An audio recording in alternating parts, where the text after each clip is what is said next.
Welcome,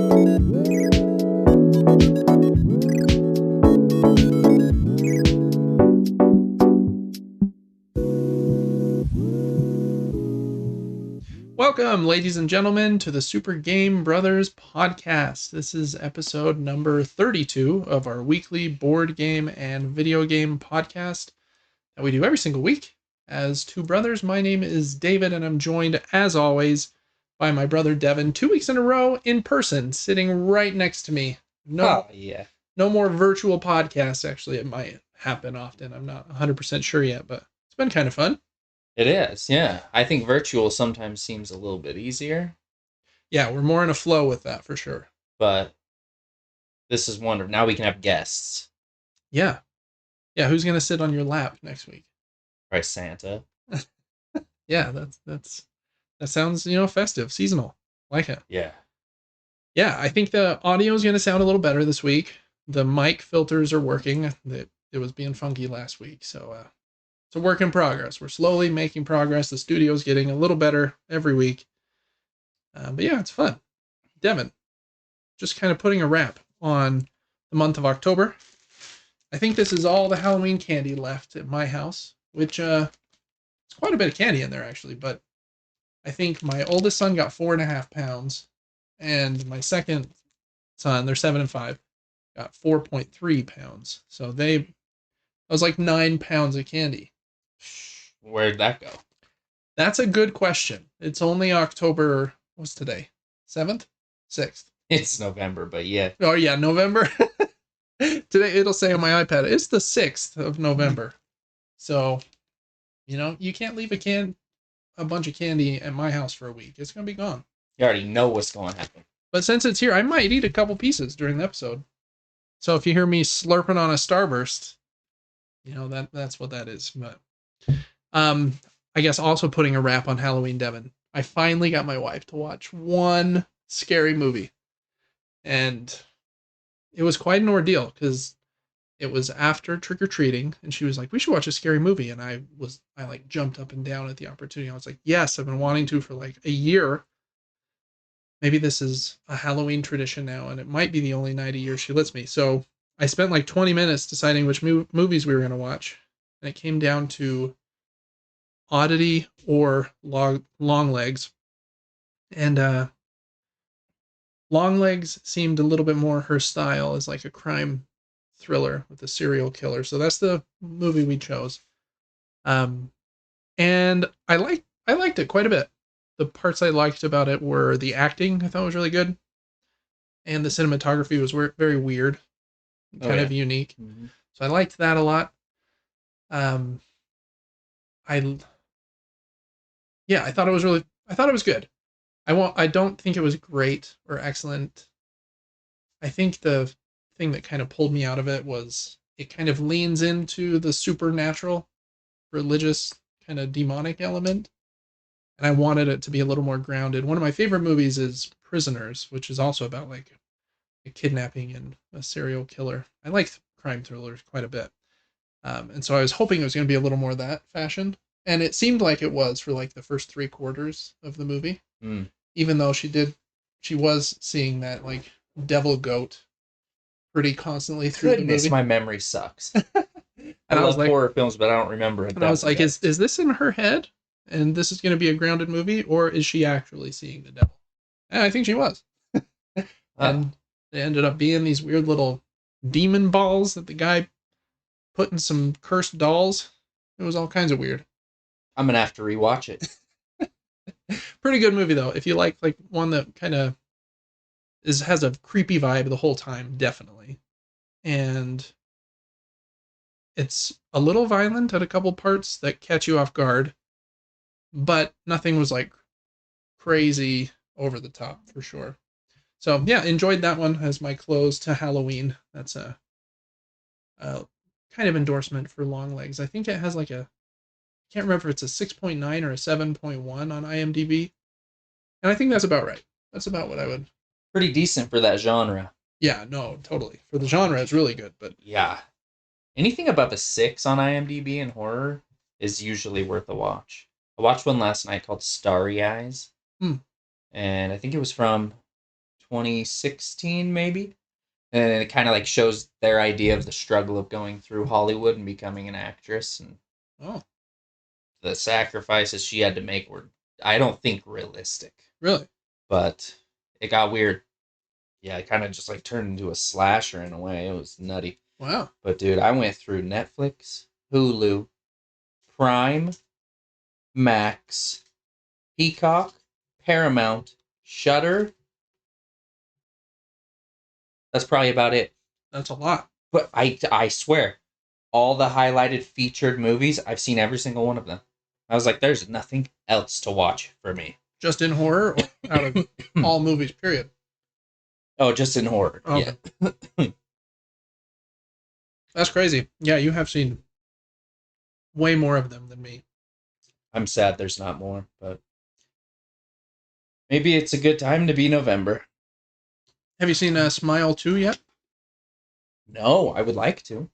That one's reviewed very well. Yeah, I liked the first. The first is super weird. I won't spoil it, but very weird. It kind of freaked me out when I was watching it. I went to the theater by myself and watched that. Wow. And yeah, I couldn't do that. That was odd. So I hope the new one's good. I want to see Heretic though. Yeah, that one looks really cool too. It's way sweet. And the actress in Smile 2 is the same actress that plays Jasmine in the Aladdin movie, which when I found that out, I was like, oh wow, I didn't realize that. Because she looks way different. Yeah. She's super cute. She's a good actress. I like her. And from a few of I'm going crazy.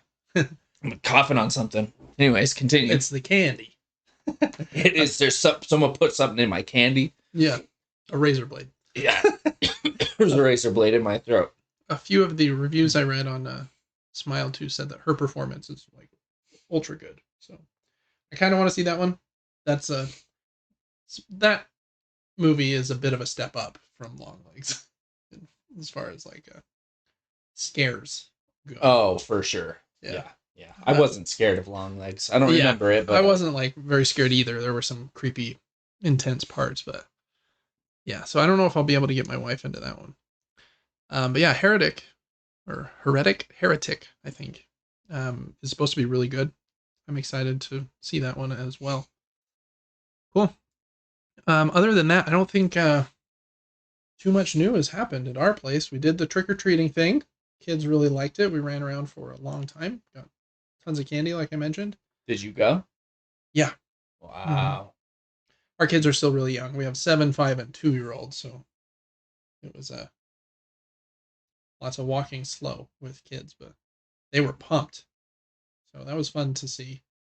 Yeah, I don't think anything else new for me in the last 7 days other than that, though. I got a few board game deliveries. Arcs is going to be here tomorrow, baby. Whoop.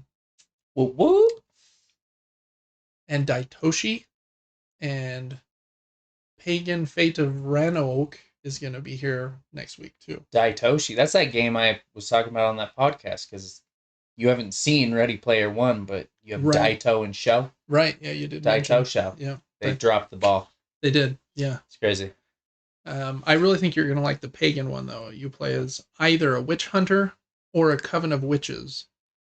And the witch hunter is trying to deduce which of the witches is the or the suspects or the actual witch, and the other person is trying to keep it secret. So there's like a lot of witch. You like witch stuff? There's a lot of witches in there. A lot of witches. That's for dang sure. How much witch could a witch? Did I say witch a bunch of times? Witches? I probably did. Anyways, but yeah, other than some board game deliveries, we're going to talk about a game that we just played, actually. It's here on my table right in front of us. Spoilers, we'll keep that, well, I guess no spoilers. We'll keep that a secret for until the end of the episode, but yeah, so it's been a fun week. Played a lot of games, played some video games, which has been a little rare for me lately, but I plugged away a couple indie games, so fun stuff to talk about. There's only a couple news items, so this won't be a very long episode, but I guess with that, we'll just jump right in, Devin. I have one I love thing of news. Well, I want the tangent. I want to hear it. I did an Amazon order. Okay. I got some body wash because I get little bumps on my arms. Ah. Trying to get rid of those. Got the salicylic acid blend. Oh yeah. Nice. And then I ordered an adapter for that other neon light so it can dim. Oh, nice. That'll be cool. And then got some magnesium. You guys should all take magnesium. It'll change your life. What kind? Aren't there like 3 kinds? I take 3-8. L-3-8. But a lot of people take glycinate. Okay. And then the weirdest thing I ordered was another supplement called Shilajit. Have I talked to you about this? Is that a slur you just said? It is. Shilajit? Shilajit. Shilajit. Okay. And in its purest form, I don't know. It's like you get it from a high altitude, like grows on rocks, and it grows in this black resin. Resin. Or something. And I'm talking thick tar goop. Really? It comes with a mini shovel. And you get a pea-sized amount, and you put it in like warm water or milk. I did milk. That sounds about right. And it was weird, but it smells. I should have brought it. I was halfway here, and I was like, dang it. I should have brought the Shilajit. I should have brought the Shilajit. But it comes in this tiny little container, and you scoop it out, and it's so goopy and tough. And it smells like asphalt or shoe polish. Sounds like something I want in my body. Yeah. And it tastes like that as well. Wow. So, trying that out. What are the benefits supposed to be of that one? Lowering cortisol, which is your stress hormone, I think. Yeah. Says that there's a good chance of that. Overall well-being, energy, stamina stuff, mood. And then one guy that was taking it, I mean, you don't know what you can trust online, but he said that it was like cleansing him. Like he was like, eventually weird stuff was like coming out of his sinuses, and he felt like he was like coughing up unhealthy things. And I was like, I'm in. All that mold in his body was just coming out. Yeah. It's supposed to be super good. It has like all the trace minerals you need or something. I don't know. Trace minerals. I don't know. Wow. I just try things. Right. I get really hyped on the supplements. Yeah. And I need to do it. So I'll let you know if I'm not here in a month. It was the Shilajit. It was the Shilajit. I took a big, big dose of that Shilajit. Yep. Yeah, Devin, whenever we play like a video game, he is Mr. Settings. He likes to get the dead zone on the analog sticks like perfect. And that kind of bleeds over to his supplements a bit too, with the Shilajit and the magnesium 3-8. I'm all about perfect settings. Yeah. Soft button pusher. Yep. Every button in my car is very easily touched. Nothing breaks. Mm-hmm. And then, yeah, with supplements and health, I test out all the settings. And some of them are useless, but there's a few. Creatine, magnesium, vitamin D3 that will stay in the arsenal. Yeah. You know what I mean? That's all for me. I don't know if I've done anything else. So did that, when you blend the Shilajit in the milk, did the milk turn black? Did the Shilajit dissolve? Or was it still goopy? Well, in water it dissolves, and it turns the water into like oil looking. Kind of. But then in the milk it kind of went like fine mist. I could kind of see some black, so I was like shaking it, and I took one of those frothers, started blending that up. Yep. And then the milk was way hot and frothy, and it tasted like shoe polish. Warm shoe polish. Luckily, it was a pretty subtle taste, but man, that stuff's nasty. They say if you don't take it that way, though, it won't absorb, so. Because they have it in like pill form or like honey sticks. Oh. But I guess this is. You're supposed to drink it. This is the bioavailable form. I don't know. Yeah. So we'll see if I'm just super, super happy in a couple months. I don't know. Yeah. If you are, we've got the high altitude mineral rocks in Zimbabwe to thank. Himalaya. The Himalaya. Himalayan. They got it off of Mount Everest. The Himalayan. Exactly. Where's Mount Everest? Is that in the Himalayan mountains? I don't know. I don't know. I don't know geography. I don't either. Is it in America? Probably. Seems like most things are. Yeah. Speaking of America, we just had the general election yesterday, so everyone be nice to everybody. No matter what your uh, political leaning is, all are welcome here on Super Game Brothers. Just make sure you're all nice to each other out there. Craziness everywhere, so be the nice change if you want to see in the world. Cool. Well, I don't think I'll be trying the Shilajit anytime soon, but who knows? Maybe I'll be converted. Christmas is coming. I already know what everyone's stocking stuffers are. Just a plastic baggie, like a sandwich bag, full of Shilajit. Mm-hmm. Coal and Shilajit. Yeah. Yep. You're gonna love it. I imagine I will. Cool, Devin. Well, that's quite a. And you ordered that on Amazon? Got there in 5 hours. Wow, really? Yeah, it was like noon, and it showed up at like 5:30. I was like, oh yeah. It sounds like there was a guy like in the ditch behind mom and dad's house, just dumping mud in a bucket, and he put a post up. It's like, hey, you want the Shilajit? We'll be there in 5 hours. Well, there's a phone number on the bottle too. Oh, nice. He likes me. Yeah. Oh, that's funny. Well, I'll look into the Shilajit, or ask my wife. She's into that kind of supplement stuff too, so she's probably heard of it. Well, this is not the Shilajit podcast, even though that would probably be a very entertaining podcast. But this is a board game and video game podcast. We talk about the games we've been playing in the last week, some news in the industries, talk about board games and crowdfunding at the moment, and it's generally a fun time. Please like the episodes, leave us positive reviews on iTunes, subscribe to the show on Spotify and iTunes, and you can also check out our Patreon and follow it completely for free on patreon.com/supergamebrothers. But if you do throw us a couple dollars over there, then you can get the episodes early right into the show. We'll go over your questions live on the show. All kinds of fun stuff over there. So make sure to check that out as well. All right, Devin, news mini nuke. This week is just some smaller items here. We've got some board game announcements. I'm going to switch over to the screen here in just a second. But yeah, just a few board game announcements and a couple video game items. So swapping over here, let's see if I can throw this link up. It's not as easy with the visuals as it was virtually. Virtually, it's nice because Devin's $4,000 computer will just pull up everything immediately, but my computer will explode, so I have to throw the tabs from my iPad. But a few games announced to be coming next year.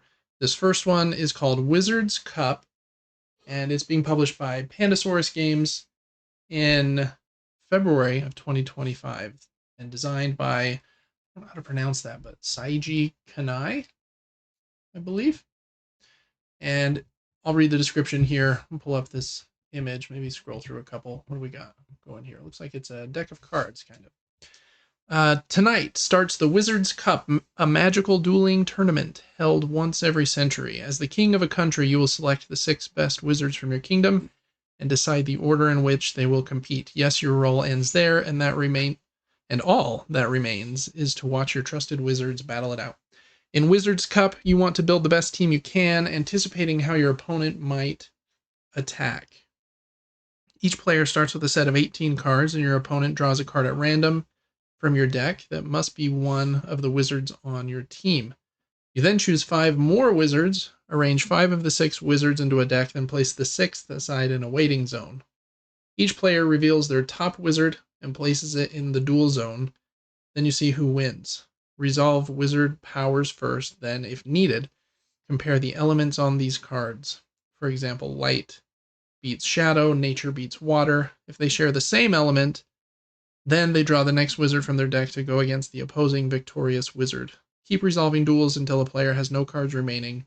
The other player claims a victory token. Each player can then swap 1 wizard from their 6 with an unused card, after which they again create a 5-card deck and duel. Whoever collects 2 victory tokens first wins. Kind of an odd rock, paper, scissors kind of mechanism, it seems like, with the different suits beating each other.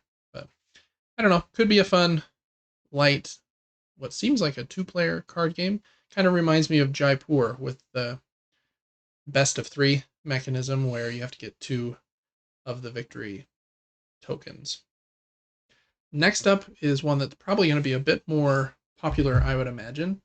This one is a 2-player variant of a very popular game called the Isle of Cats. I have the Isle of Cats on the shelf behind Devin. You probably can't see it just off camera, but this is Isle of Cats Duel, and it actually comes out next month, December of 2024. My synopsis is much shorter. You are citizens of Squall's End on a rescue mission to the Isle of Cats and must save as many cats as possible before the evil Lord Vesh arrives. Each cat is represented by a unique tile and belongs to a family. You must find a way to make them all fit on your boat while keeping families together. The Isle of Cats Duel replaces the card drafting from the original Isle of Cats game with a new movement system guided by an Oshax cat. Players take turns moving around the island, where your move determines which cats, treasures, and lessons you can access and will shape the options available to your opponent on their next turn. In the end, the player who best balances rescuing, completing lessons, and limiting their opponent's options will prove themselves as the ultimate cat rescuer. Cool. I like the Isle of Cats. It's fun. It's not my favorite polyomino game or my favorite card drafting game, but it mixes those things together pretty well. And it seems like here, instead of passing your cards around, you're moving that white cat in the middle. See if I can zoom in on it. Yeah, right there a little bit. To different spots in order to choose what you're taking, if it's one of the objective cards or a new cat for your boat. And much like the first one, you have to cover up as much as you can, because any rats that are showing, I'm assuming, are -1 point, just like they are in the base game. So that one is coming out. I've played the base game. Have you?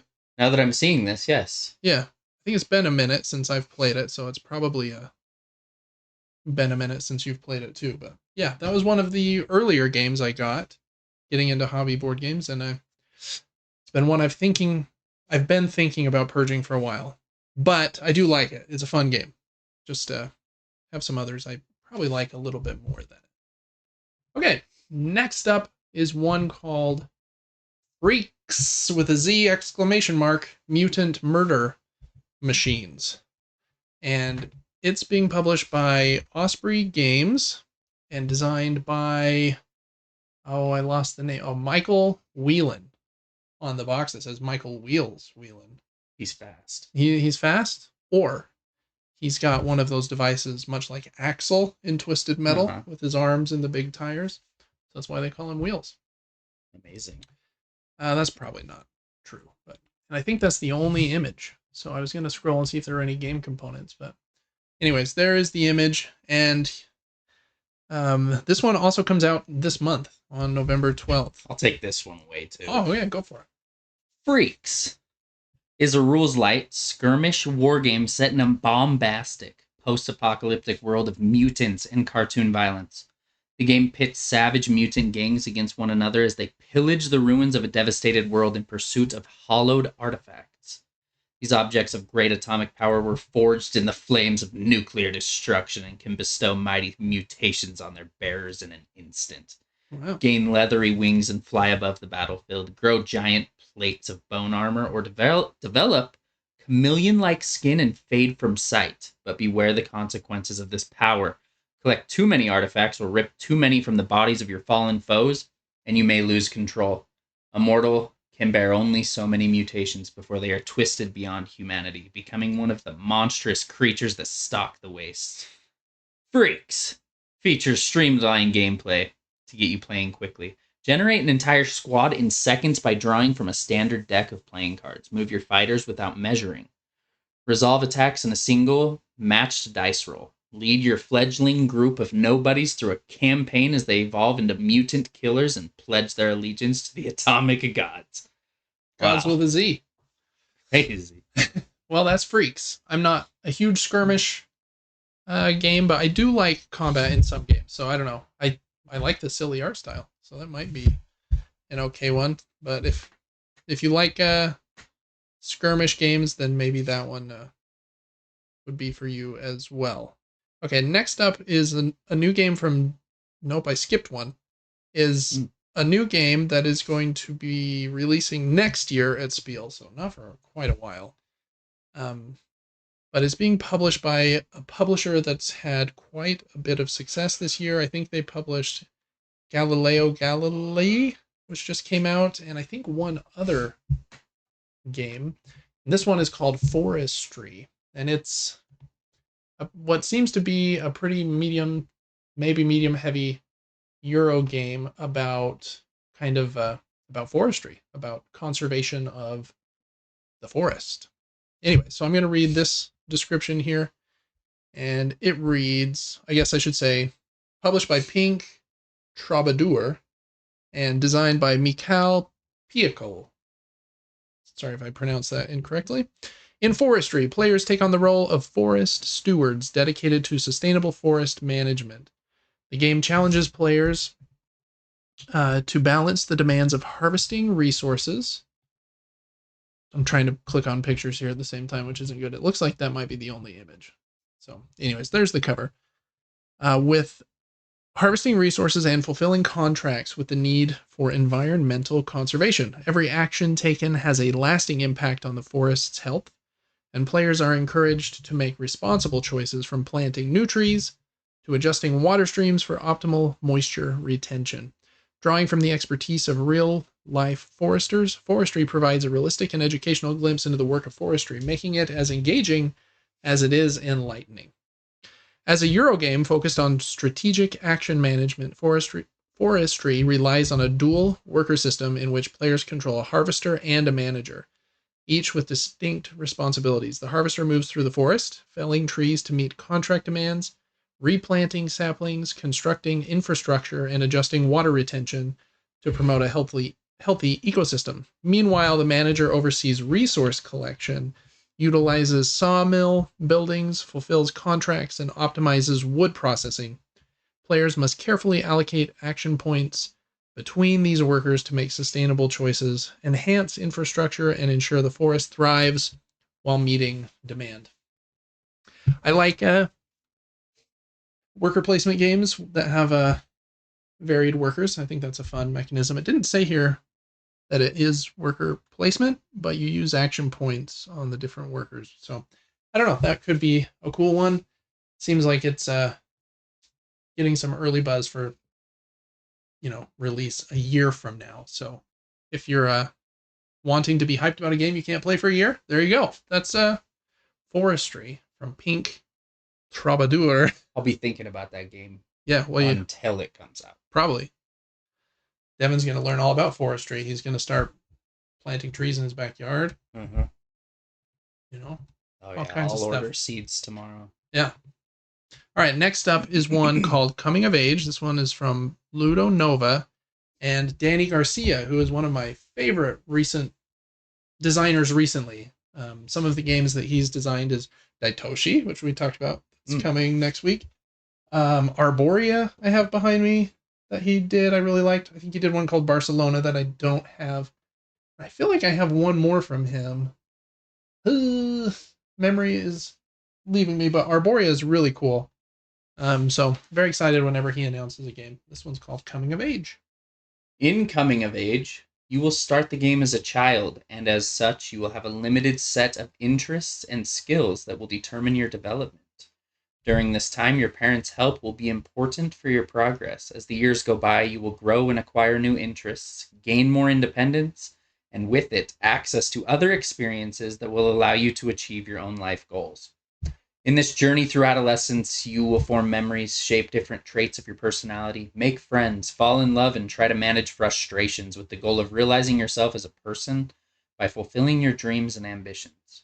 Using a dice management mechanism, you will visit different locations in the city, acquiring experiences that will modulate various aspects of your personality, reflected on your personal board with the goal of achieving the different life goals you will acquire during the game.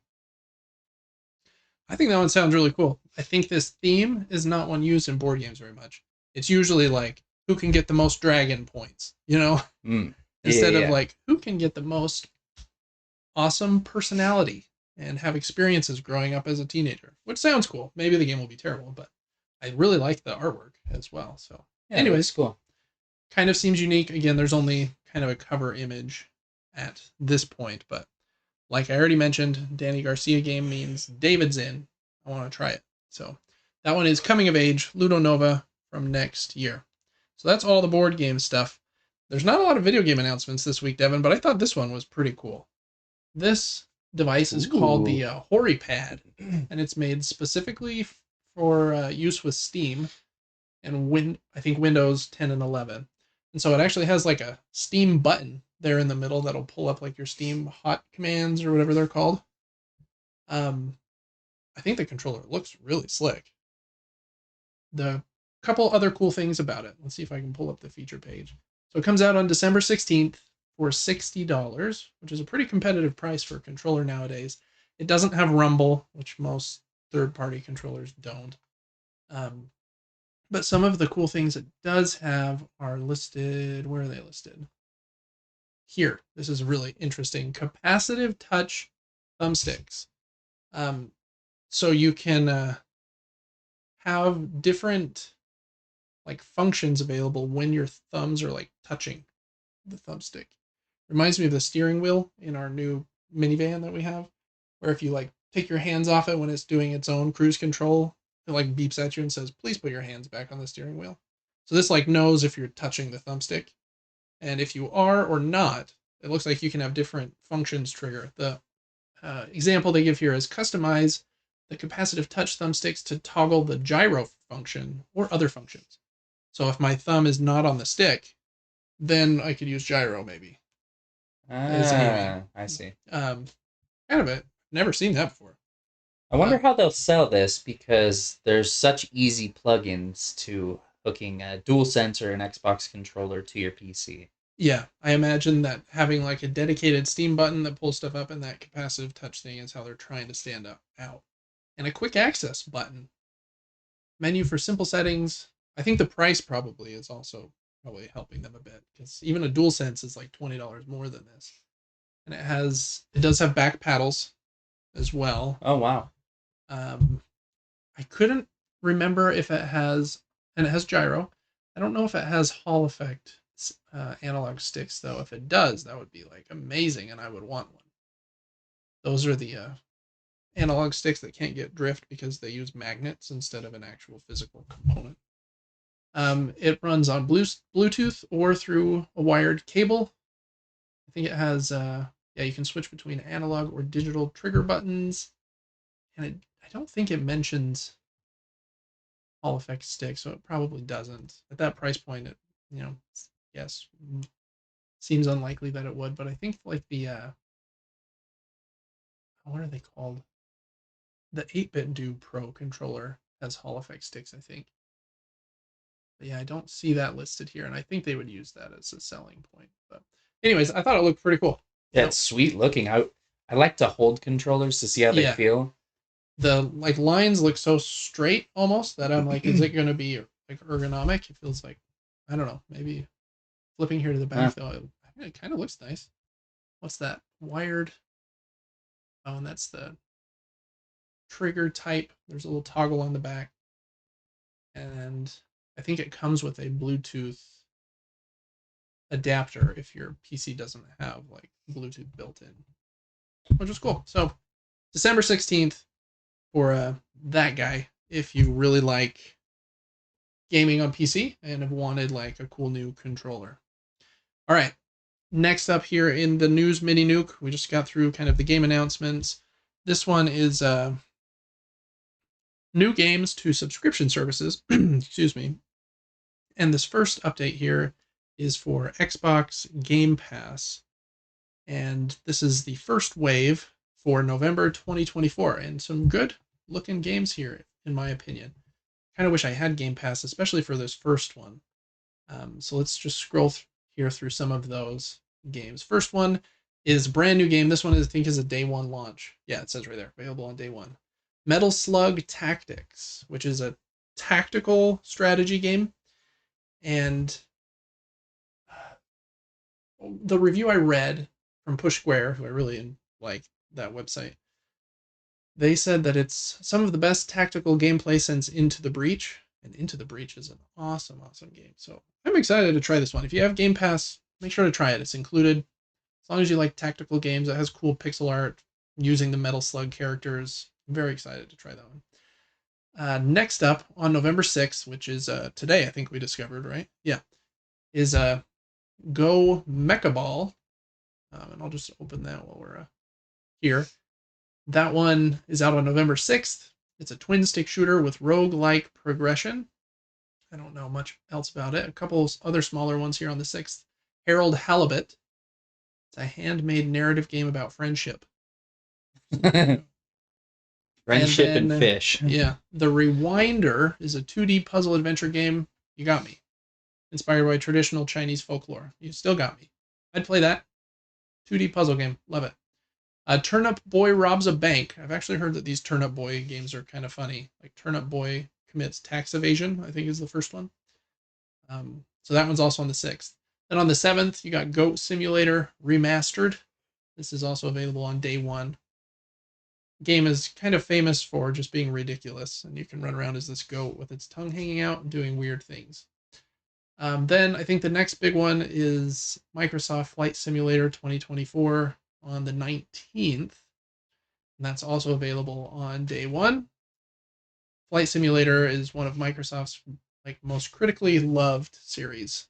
I think you can fly from thousands of real airports, and the cockpits and everything are actually made to feel true to the aircrafts, and you can play in ultra hard mode where you actually have to press all the buttons correctly and stuff, or you can just fly. And I think it uses Google Maps data to populate areas too, so you can fly over your hometown and it looks like it.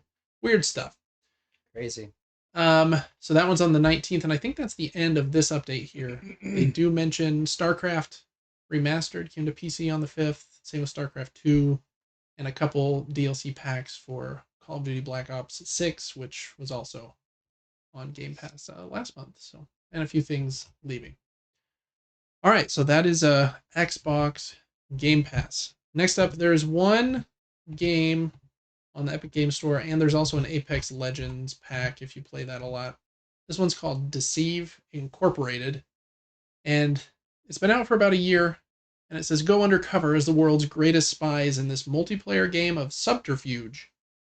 Disguise as anyone, deploy high-tech gadgets, or neutralize the competition. As long as you extract with the objective, no trick is too dirty when you work for Deceive Inc. I'd actually never heard of this one, but I checked it out on OpenCritic. It's in the mid-70s, so pretty respectable score for a not very well-known multiplayer game. So make sure you add that to your Epic Game Store library, especially if you like playing games with friends. All right. Next up, a big update for Amazon Prime. If you have Prime, are you gonna let me watch? Yeah, get that X out of here. There's a bunch of free games in November. Some of them I think they've maybe given out before, but man, quite a few. So here's kind of an image of some of them. Some big ones. So first up on the 1st, so it's already available, is Marvel's Guardians of the Galaxy, which is an awesome, awesome Guardians of the Galaxy game. Mafia Definitive Edition, also on the 1st. Then tomorrow, from when we're recording, is Dishonored Definitive Edition, also an excellent, excellent game. Duck Paradox, I don't know what that one is. Navigate the infinite domains of the multiverse as savvy scientist Dr. Paradox in search of her pet duck. I loved what I just read. That's also on the 7th. Then Close to the Sun on the 7th. And Disney Pixar Cars, which I've played Disney's Pixar's Cars 2 and 3, which are actually pretty fun. I don't know what the first one's like, though. Bang Bang Racing is a pretty fun top-down racing game. Snakebird Complete, I don't know what that one is. Embark on an extraordinary puzzle-solving adventure. Done, I'm in. Love puzzles. Then on the 14th, Mrs. Holmes, The Case of the Dancing Men Collector's Edition. I thought it was of the Dancing Men Collectors. Maybe it is. It's that edition. Yeah, I don't know what's going on. Chasm the Rift. Having its roots in 1997 and developed in Ukraine, Chasm the Rift is one of the most thrilling and innovative first-person shooters from this era. House of Golf 2, also on the 14th, and Tomb Raider Anniversary, also on the 14th, and Blade of Darkness. Then on the 21st, you got Max, The Curse of Brotherhood, Overcooked Gourmet Edition, great game. Gloomy Tales One-Way Ticket Collector's Edition. They got a lot of these collector's editions going on. Super Meat Boy, awesome indie game. Moon Scars, Under Grim Moonlight, Fierce Claiborne Warrior Grey Irma battles driven by a lonely purpose. Find the sculptor and unravel the mystery of her existence. I don't know what that said. Riot, Civil Unrest, Elite Dangerous, a big game about space. To keep our show family friendly, we got Sir Whoopus. Sir Whoopus, Immortal Death. Warning, this game contains puns, dad jokes, Flappy Bird-like arcade minigames, breaking of the fourth wall, and jabs directed at try-hard, overly serious RPGs. There you go. Jurassic World Evolution. I played the second one of that for a minute. It was kind of fun. It's basically a roller coaster tycoon, but without roller coasters, you're building a dinosaur park. What was that called? They had one called Dinosaur Tycoon, I thought. It doesn't matter. And then on the 27th is the Jurassic World one, and Mystery Case Files, the Dalamar Legacy Collector's Edition, and Shogun Showdown. So some bangers and some games I've never heard of before, but if you have Amazon Prime, make sure you add these to your Prime library. It's just free games included with your subscription. All right, Devin, I think that is all of the games to subscription services. Any of those that we just went over that seem hot news to Devin? Guardians of the Galaxy was fun. Yeah, I like that one. I recommend playing it. It's good enough. Mm-hmm. And then, goodness, just like the two that are big here, I guess Jurassic World. That seems funny to me. Yeah, just because it's dinosaurs. Mm-hmm. But yeah, I would check out Overcooked as well if you like co-op games, and if you have Game Pass, I would try out Metal Slug Tactics. I would also play Dishonored. Yeah, excellent game. Yeah, there's some good ones in there. For kids like cars, supposed to be pretty fun. All right, Devin, for video games this week, I've been playing two, and pretty in depth. I got really into Vampire Survivors. I think I've almost beaten every level with one of the characters. There's like 50 characters in the game, and I like Imelda. She's not the one you start with. That's basically Simon Belmont with a Castlevania whip. She's the next one that uses like the ice wand. This game is just so fun. My kids are like all into it too, and even Lacey played it for a minute, and she's like, "This is way fun. Why is it so fun?" Really? It's just like combo-tastic, and you slowly get like more and more powerful, and then more and more energy enemies just fill the screen, and it keeps like a death count of how many enemies you've killed on each level, and it'll be like in the 30,000s. It's saying right here, Switch, Xbox, Steam. It's not on PlayStation? It is now. Yeah. Oh. It just came to PlayStation, I think, in the last few weeks. And is it a relatively cheap game? $5. Yeah. Wow. And it's worth it. Oh, absolutely. It's like the best $5 I've ever I'm always spent. looking for co-op or local co-op. Yeah, and that's a new feature, the local co-op thing. It's fun. I actually haven't tried the local co-op yet, but I'm afraid if I tell my kids it has it, then they won't just watch me. They'll want to play the whole time. And so that's one of the lies you tell as a parent. Strategic secrets. Strategic lying. But man, Vampire Survivors is super, super awesome. There's tons of different stages, and you can play them on like hyper mode, which is like double speed, and you can adjust the difficulty, like ramp it up like crazy. And it has like secret levels and all kinds of crazy stuff. I feel like I've almost beat every level with Imelda, but I imagine there's quite a few more secrets that I haven't discovered yet. So if you haven't played that, man, play it. It might be on Game Pass. I think it was at one point. But yeah, $5 for the base game on PlayStation Network is where I'm playing it. And then it has a bunch of DLC packs. It just got a Castlevania DLC pack and a Contra DLC pack with like guns and stuff. It's just, it's so fun. Just play Vampire Survivors. It's great. The other one I've been playing, Devin actually started on stream a few weeks ago, I think. This is an indie horror game, kind of in the vibe of Resident Evil 1, Resident Evil 2. It's called Crow Country. And I've just about beat this one. I'm almost done, I think. I've probably played 10 hours, which is kind of crazy for me to play 10 hours of a video game in a single week. You got much further than I did then. Yeah. Like I've seen this part, seen this part. I've seen all these parts. So I'm pretty sure I'm almost to the end. I have the map almost fully uncovered. It has this cool... There is a map. We talked about this last week, how it was a little hard to tell where you were because of the doors between rooms. Does it just give it to you kind of late? You have to find them for each area. So they'll be like hidden on a wall or something. It's our Resident Evil, the new Resident Evil. Or not Resident Evil, Silent Hill is. Yeah. But man, it's super fun. I really like it. It just gives me Resident Evil vibes with a slightly more cartoony look, so it doesn't seem like as, I don't know, creepy. It's also fun that it's in an amusement park. It's like, Disneyland, if Disneyland was based on crows, and then the park attraction started like trying to hurt you. But it's a really fun. It has overwhelmingly positive reviews here on Steam, and I think it reviewed really well on other platforms as well. It's fun. If you like retro games and puzzles, I think you'll really, really enjoy it. It's surprisingly longer than I thought it was going to be. It's quite a bit longer than like the Fear the Spotlight game that you played as well. Like I said, I bet I've played 8 to 10 hours at this point. And if you find some extra secrets, you'll get like this thing on the map that will tell you where secrets are that you haven't found yet. And I'm trying to uncover all of them before I finish. Ooh, that's a fun mechanic. That reminds me of Remnant 2. Ah. If you search enough through the game, you can get an explorer class, and you have a shovel, and you can run really fast, and it highlights any interesting objects within a specific radius. I remember you digging with that shovel like everywhere. Yeah, that was super weird. Yeah, Crow Country. If you like old-fashioned Resident Evil games, I really think you'll like it.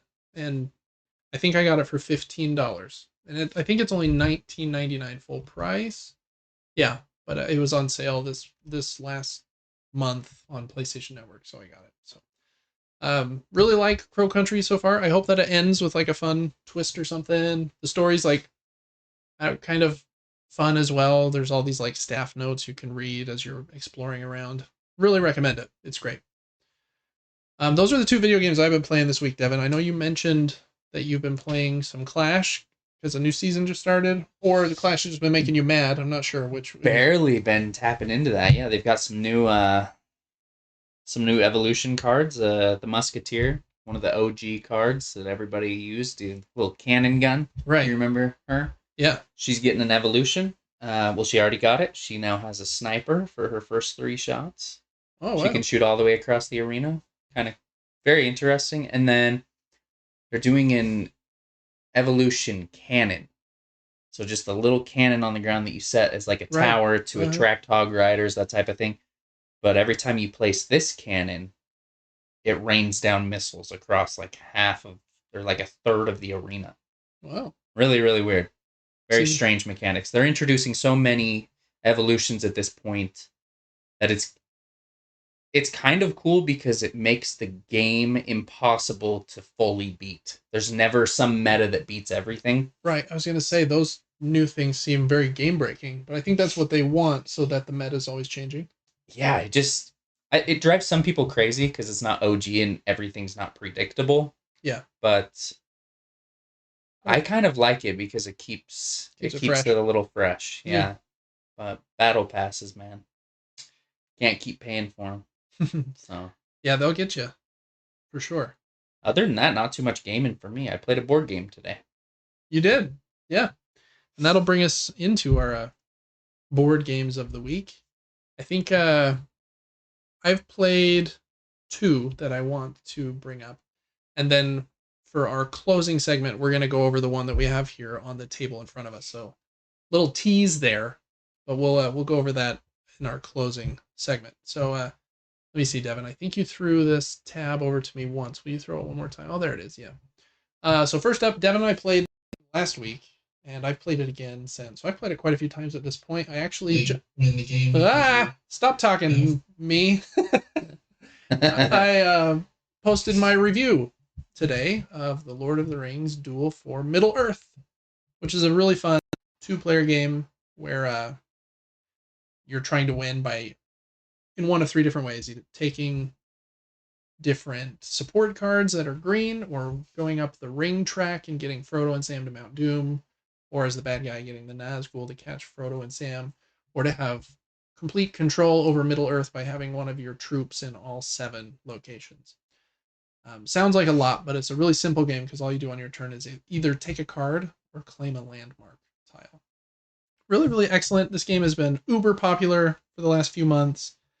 I think it's going to be very popular for quite a while. I imagine they're going to release an expansion or 2 for it, and I'm all here for that. It needs it. I think just slightly. I think for like the gamers like me that kind of prefer games a little bit heavier than this one, that would be really cool. Especially if the expansion added, like, now the Sauron and the Fellowship characters play a bit more differently or feel a lot differently. That would be really cool. But overall, really, really like the game. If you want to see the review score I gave it, make sure to check out this video. That would really help me. Give it a like as well. That would also help me. All kinds of those goodies. So play that again. Really, really enjoy it. And the other one just delivered this week as well. And we're actually going to skip that one, Devin. So okay. I'll do the other one. Third one. And it's in a tiny, tiny box. This is a new version of a game that's been out for a few years. But this is the pocket edition of a trick-taking game called Yokai Septet. And very, very fun game. This one, I think I'm trying to remember the designer's name. Oof, they've got it in Japanese, so never mind. Oh, no, it's right here. Yio, or Munehiko Yakouchi. You think I did that right? Yeah, honestly, it's super good. Thank you. Cool. Published by Ninja Star Games. I think they have another game on Kickstarter right now, but this is a very popular trick-taking game. In this one, there's a lot of 7s, hence the name Yokai Septet. And how it works, let me see if I can find the cards. They've got to be in here. Okay, I want to see the cooler cards from the version I just got. Here they are. Ooh. There are 7 different suits in a regular deck of cards that you usually play like hearts and spade, trick-taking games with. There's 4 suits, right? Hearts, diamonds, spades, and clubs. In this game, there's 7 suits. They're different colors: red, black, blue, yellow, green, purple, and pink. And each suit has a different range. So one of the suits goes from ace to 7. One goes from 2 to 8, 3 to 9. So they slightly shift. But all 7 suits have a 7 in it. And like I said, lots of 7s in this game. The 7s are important. They're shown right here. The 7 7s and the ace, which are the special cards in the game. And they're the only ways that you can score and win the game. So you're playing trick-taking, where you must follow like the same suit if you have a card of that suit in your hand. You're trying to win the 7s. Obviously, the 7 in the bottom right corner, where the suit only goes from ace to 7, is the easiest 7 to win, because the 7 is the highest card of that suit. So if I play that 7, I will win that trick unless somebody plays it with the trump or trumps it somehow. But some of these other ones, like this one, the blue one, goes from 7 to 13. So the 7 is the least strong card. So that 7's harder to win. Couple little wrinkles. The ace, there's only one in the green suit. The ace wins everything no matter what. So it's like the ultimate trump card. And you play this game in teams of 2. So I'll get 12 cards. My teammate will get 12 cards. And then the other 2 players will also get 12 each. So that's 48 cards. But 7 times 7 is 49. So there will be 1 extra card. It gets flipped over. And whatever card that is, that color or that suit will be the trump suit for this round. So if that was blue, then blue would be the trump suit of the round. Man, I really, really like this trick-taking game. I only have a few trick-taking games. Cat in the Box is one I really, really like. I have another one that I have been really wanting to try called Aurum. And that one is a must-not-follow trick-taking game. If someone leads with a suit, then you're not allowed to play the same suit, which I think is going to break my head. I haven't really gotten into trick-taking. Some people, this is like the only genre of game they play. I'm a little late to the trick-taking party, but man, this one's excellent. Really, really love Yokai Septet. I think we played 2 or 3 full matches, you get. Can you guess how many points you need to win? 7. Yeah, good guess. Yep. If you get 7 points, you win.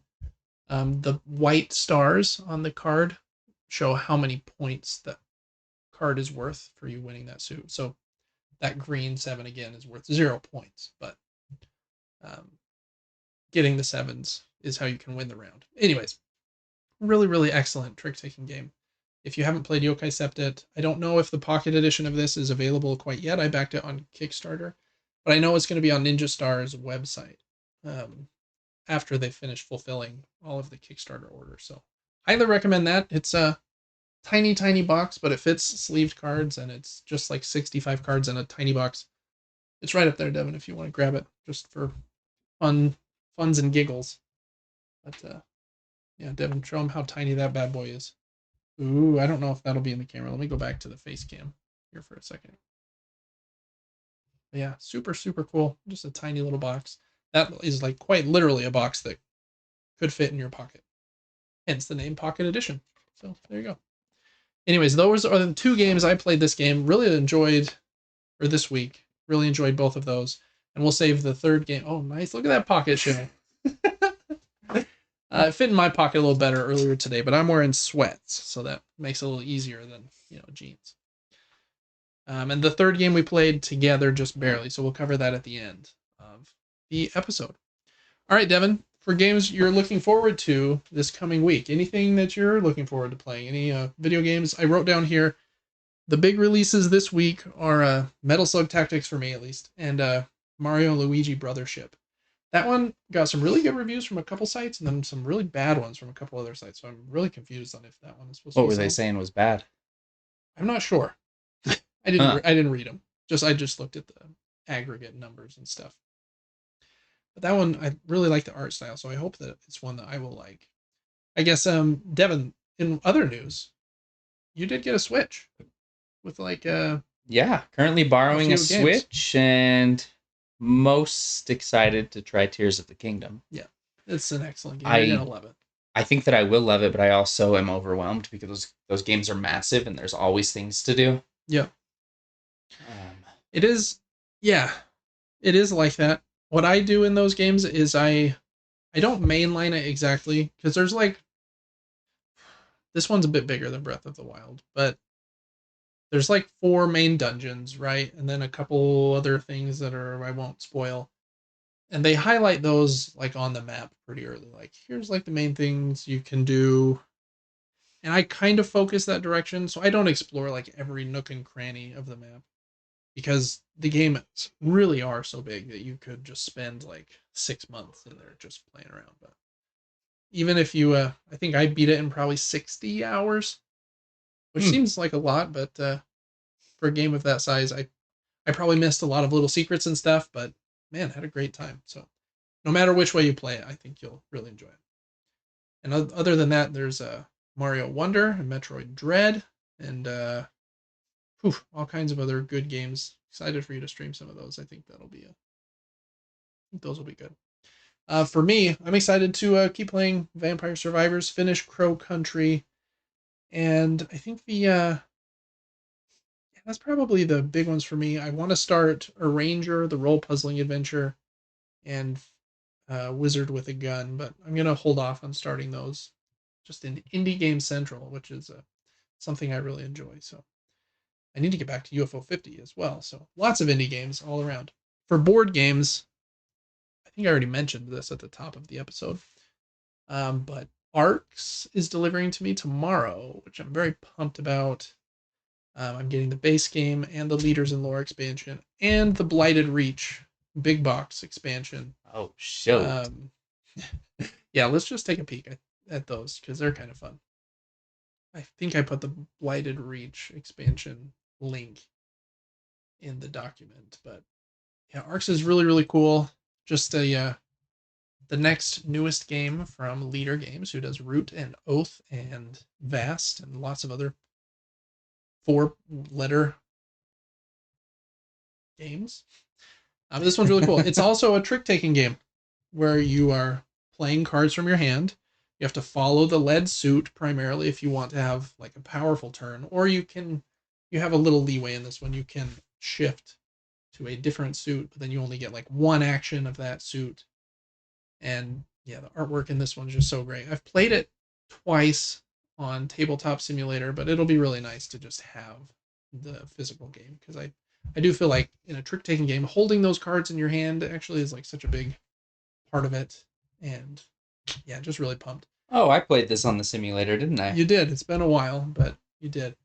And the for the expansion, where is this at if I click on it? Blighted Reach. So this expansion, it takes that base game and kind of cranks up the variability of it by giving you like a completely different set of factions that you play as. And you don't just play one game, you play what they call a micro campaign, which will be 3 different games back to back to back. You don't have to play them all in one sitting. They have like a save system you can put in the box, but and then whoever wins at the end of the last 3rd chapter is the overall winner. It also adds like a 4th faction, or not 4th, like a non-player character, kind of empire, I think is what it's called. And it changes the game quite drastically, to be honest. And there's like there's like hundreds and hundreds of like unique cards in there. There's not even very many pictures, but I'm super excited for that. It's been I ordered it back in July, and it's finally delivering tomorrow. I've been checking the UPS. I think it's actually FedEx tracking like every day. I'm like, oops, getting closer. You know the person's name that's delivering it? I don't, but I probably should. That'd be concerning. That would be. If I was more social, I'd go out there and meet them when they deliver my dozens of board game packages. But instead, I look out the window, see them, and I hide, like behind the door, until they're gone, and then I grab it. We're all antisocial. Yeah. So that delivers tomorrow, and then I got a note today saying that this game that I also pre-ordered a couple months ago, and one other one that we'll get to in a minute, are out of pre-order status, so I could release my hold and they'll send it to me. So I did that today. So they should be here. My guess is probably won't make it this week, but they'll be here next week.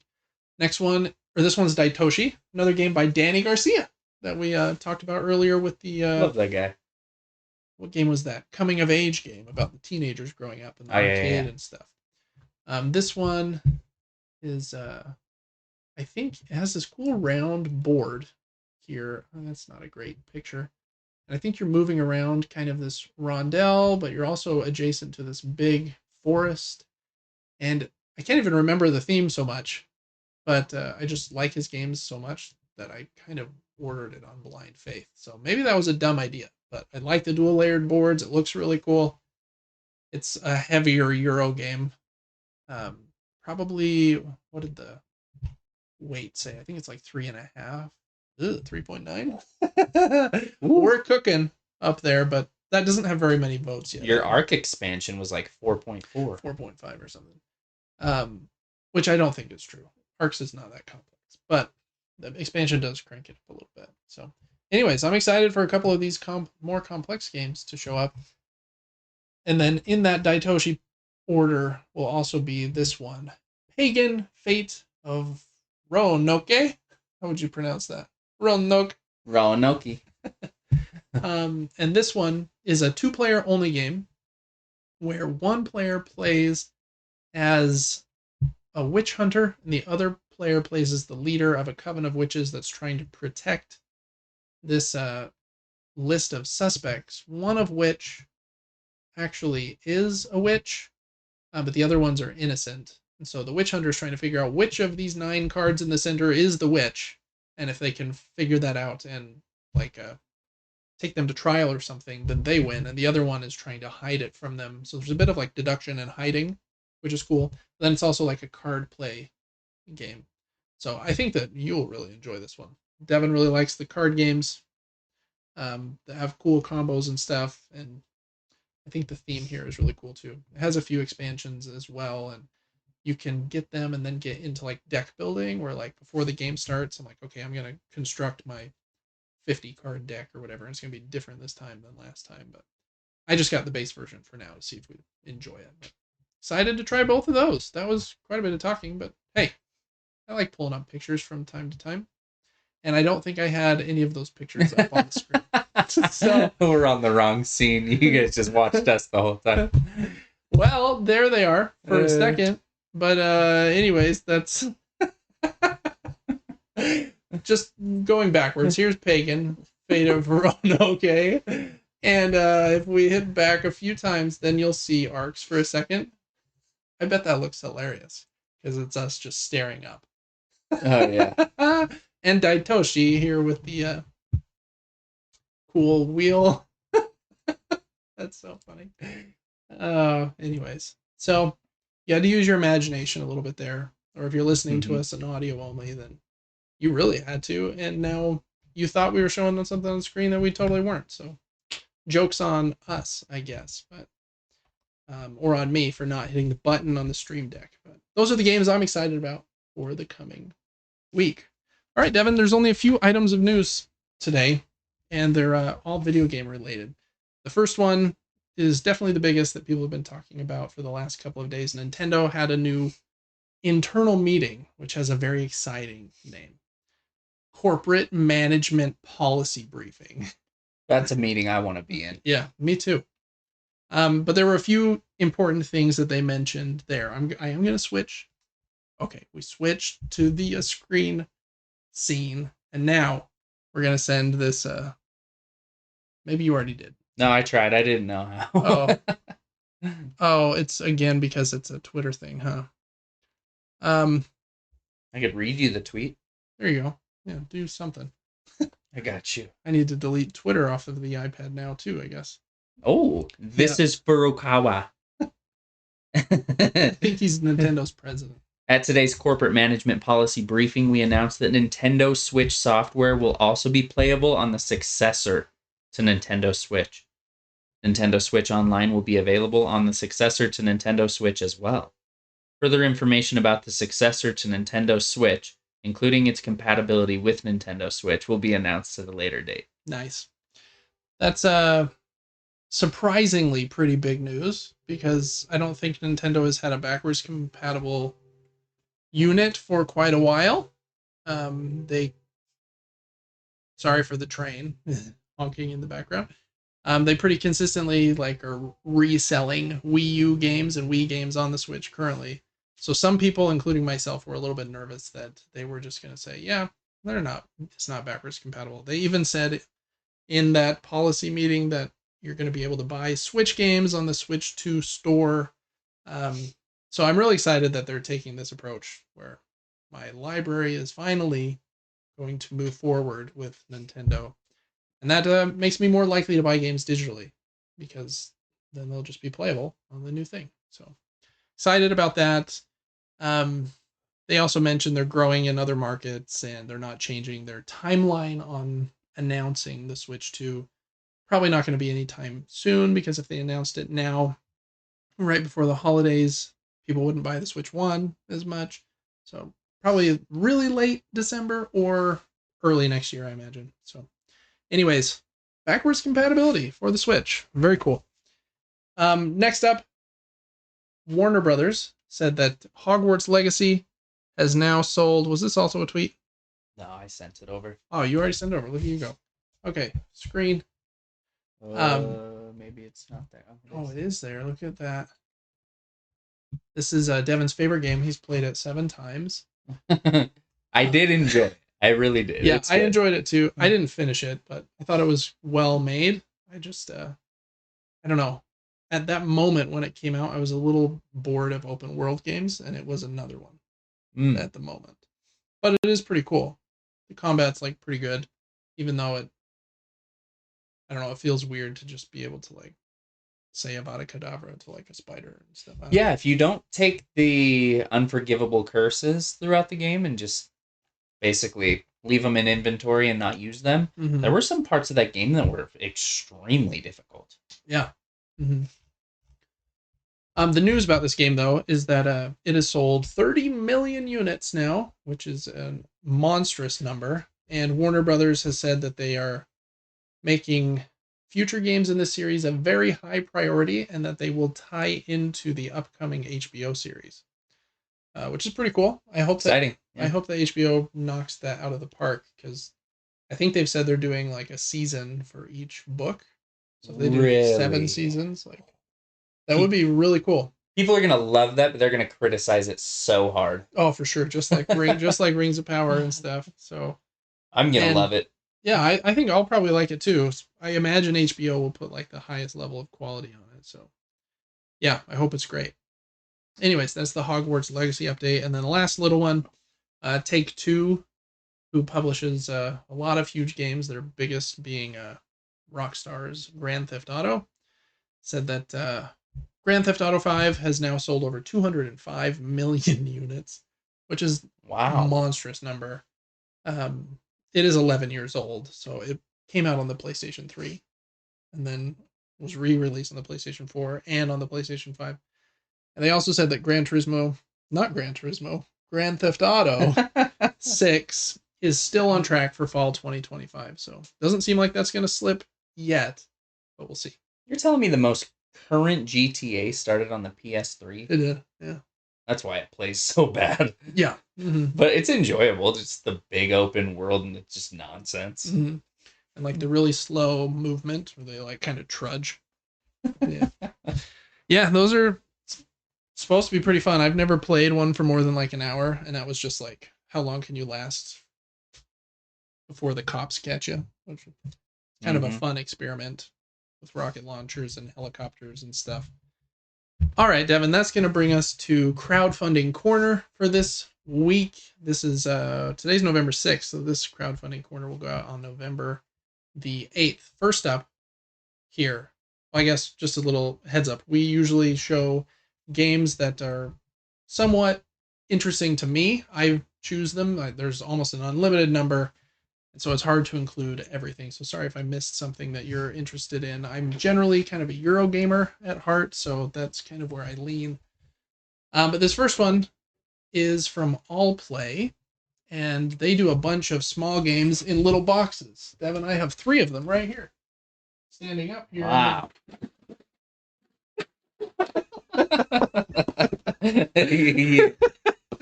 I have 3 of them right here. These games are durable. You're going to want to pick these up soon. Yeah, for real. I have Chomp, Fiction, and what's that one called? Mountain Goats. Mountain Goats. Fell off the mountain. Yeah, I just about killed Devin with it.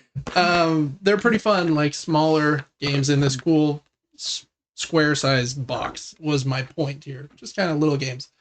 They do a lot of these. I think they have like 20 or 25 of them in this line at this point. This is for new ones. So you can get them all in this Kickstarter campaign separately for $19 each, I believe. Or you can get the 4-game all-in bundle for $76, which is the same price as $19 each.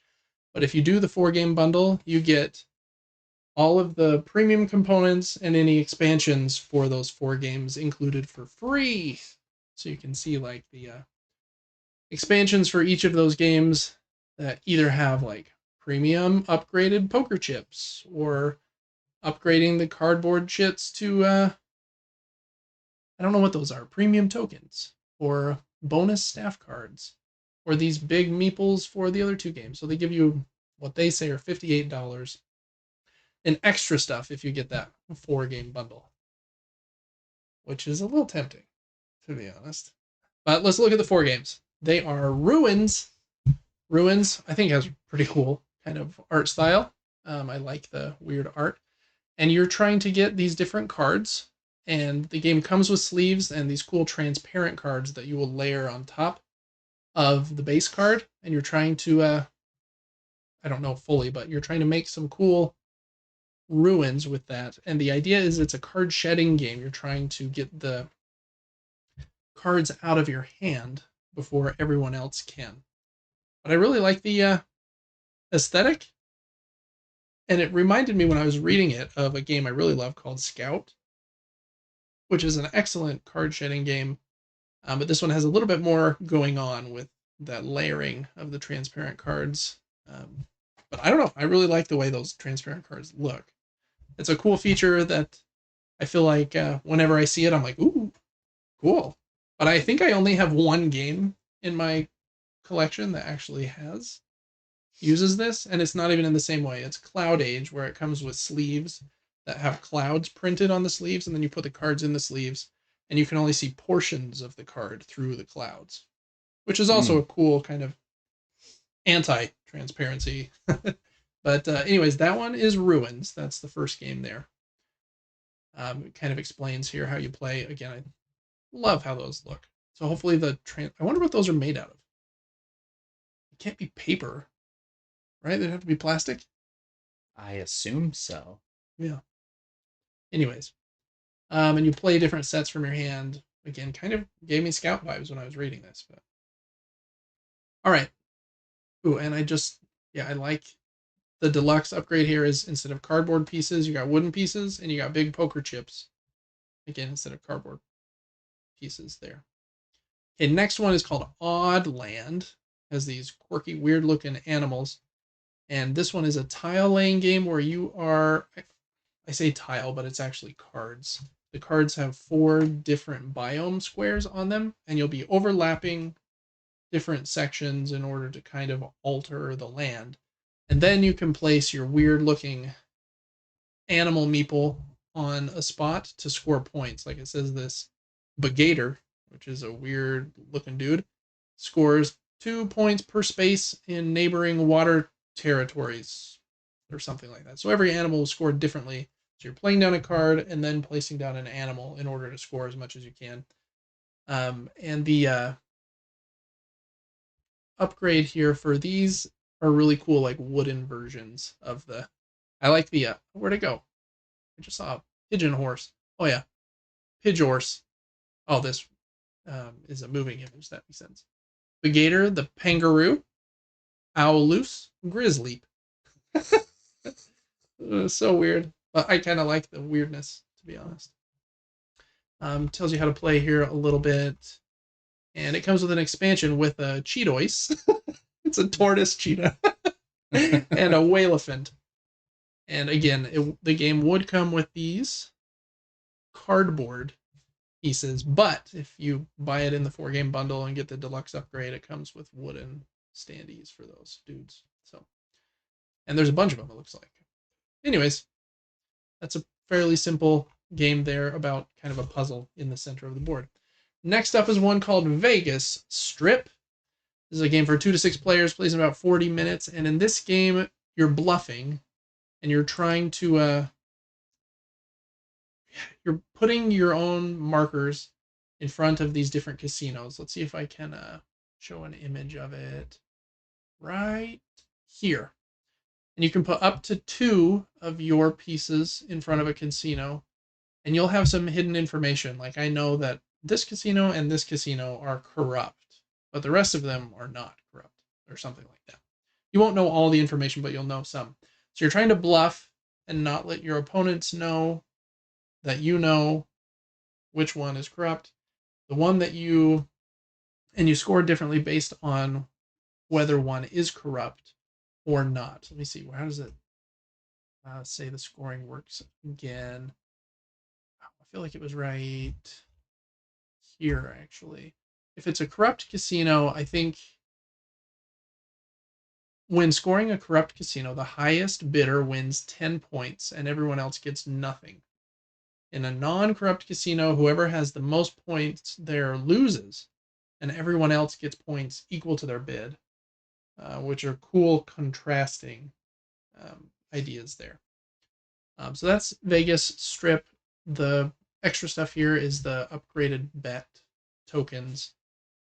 Instead of being cardboard, they are this cool, I don't know if that's plastic or acrylic or what, but those will definitely feel nice, I think. And there are some promo cards for different casino powers. So that's 3. The 4th one is a game from the good doctor Reiner Knizia. You got it. Devin's got that name memorized because we talk about him almost every week. I knew he was going to pop up. Oh yeah, he's everywhere.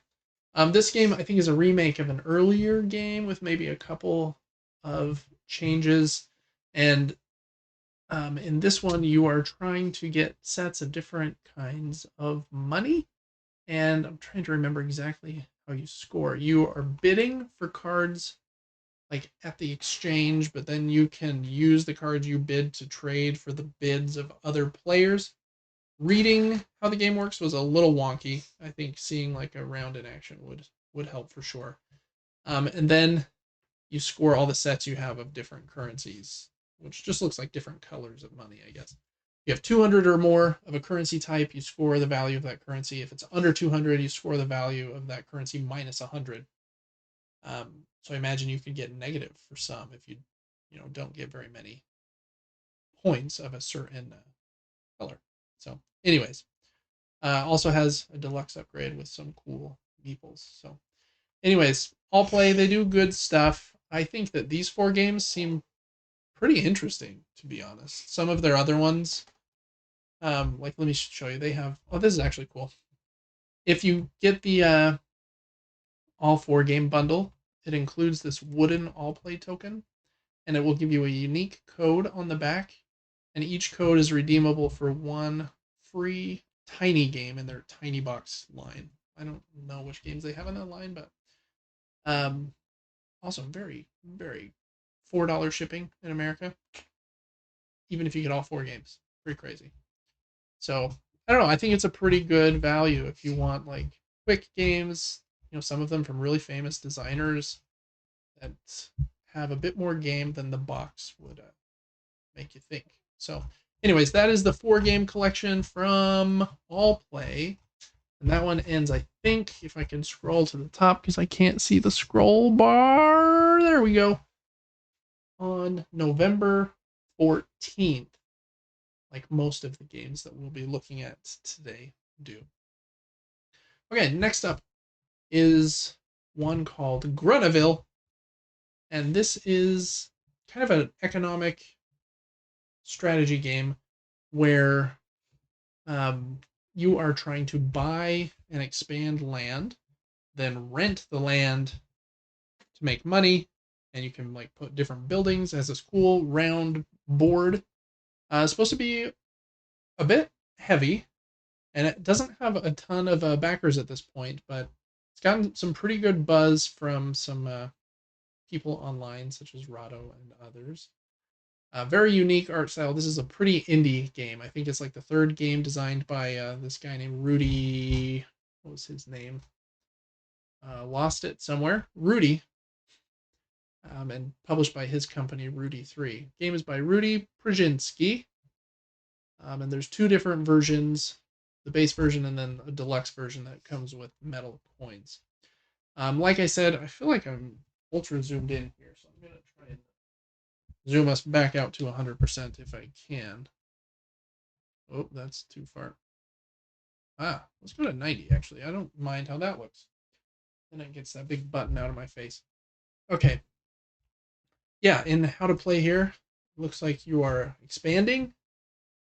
You buy different portions of land, and these kind of 90-degree segments of land are added. Rows will be added.